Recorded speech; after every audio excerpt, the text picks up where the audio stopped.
Welcome to the Slop Temple. We pray this video helps. You start by powering the Ps4 down completely. Hold the power button until you hear 2 beeps so the system is fully off. Once done, disconnect any external USB drives and controllers not in use to avoid boot conflicts. Make sure you have the dual shock 4 and a micro USB cable to plug into the front port. This tells the Ps4 you'll use safe mode options. You're initiating the process deliberately to avoid corrupting data or skipping necessary checks. Once the console is off, press and hold the power button until the second beep to boot into safe mode. This gives you low-level access. Connect your controller with the USB cable and press the PS button so the system recognizes input. Now choose the appropriate menu option.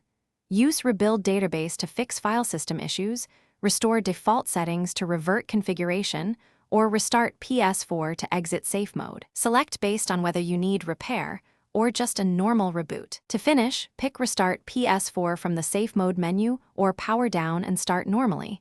This returns you to the standard interface. If the console keeps booting into safe mode, update or reinstall the system software using a USB drive with the latest Ps4 firmware. This fixes persistent software faults. Make sure you back up saves before any reinstall. That protects your data.